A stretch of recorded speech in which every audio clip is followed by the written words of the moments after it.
Di sini saya akan menjelaskan tentang implikasi development theory. Poin pertama yaitu perkembangan karir anak-anak. Perkembangan karir anak-anak tidak hanya mulai saat remaja ataupun dewasa, tetapi sejak anak-anak mulai memahami peran pekerjaan dalam kehidupan sosialnya. Anak usia dini mulai membentuk persepsi tentang pekerjaan melalui observasi dan pengalaman sosialnya, seperti melihat pekerjaan orang tua, bermain peran, dan media. Nah, menurut Donald Super, perkembangan karir anak-anak yang relevan pada tahap ini yaitu tahap fantasi, yaitu usia 4-10 tahun.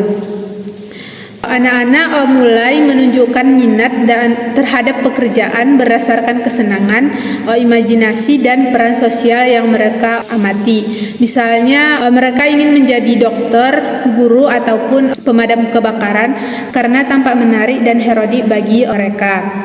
Ciri-ciri pada tahap fantasi ini yaitu usia 4-6 tahun, anak-anak merasa bahwa bermain peran adalah hal yang paling penting karena mereka bisa berpura-pura menjadi pekerja tertentu. Dan yang kedua itu usia 7-9 tahun, di mana anak mulai memahami bahwa pekerjaan itu memiliki tujuan dan keterkaitan dengan kebutuhan hidup. Dan yang terakhir yaitu usia 10-12 tahun, minat karir anak lebih realistis, terus dipengaruhi oleh nilai dan kemampuan yang didasari dan lingkungan sosial. Baik, poin yang kedua yaitu perkembangan karir pada remaja. Perkembangan karir pada remaja merupakan proses penting yang berkaitan erat dengan pembentukan identitas diri. Nah, yang pertama yaitu tahap perkembangan remaja awal, yaitu pada usia 12-15 tahun. Individu mulai memasuki tahap eksplorasi awal dalam teori perkembangan karir Donald Super.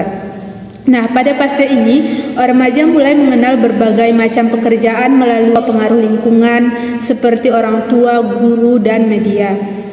Mereka juga menyadari minat dan bakat karir pribadi, namun masih sering merasa bingung memilih karir karena kurangnya informasi dan pengalaman. Bimbingan karir yang diberikan di sekolah sangat penting untuk membantu remaja mengenali potensi dan arah karir yang sesuai dengan diri mereka.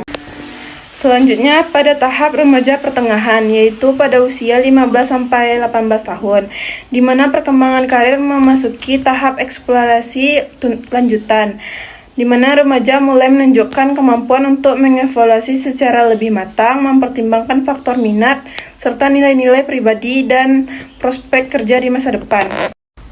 Selanjutnya, poin ketiga yaitu perkembangan karir remaja akhir dan dewasa. Yang pertama ada perkembangan karir pada remaja akhir, yaitu di usia 16-18 tahun, di mana perkembangan ini ditandai dengan eksplorasi identitas karir, di mana individu mulai menyadari minat, nilai, dan potensi diri. Individu mulai mempertimbangkan pendidikan dan karirnya.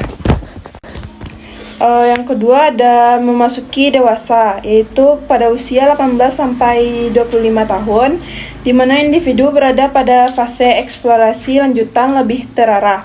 Pada masa ini, pengambilan keputusan penting seperti memilih jurusan dan pengalaman. Dan yang ketiga ada pada tahap awal dunia kerja pada usia 25 tahun ke atas, di mana individu mulai fokus pada stabilitas dan pengembangan posisi dalam pekerjaan. Mereka menghadapi tantangan nyata dunia kerja seperti tekanan, tanggung jawab, dan pengembangan profesional lainnya. Sekian dari saya, terima kasih.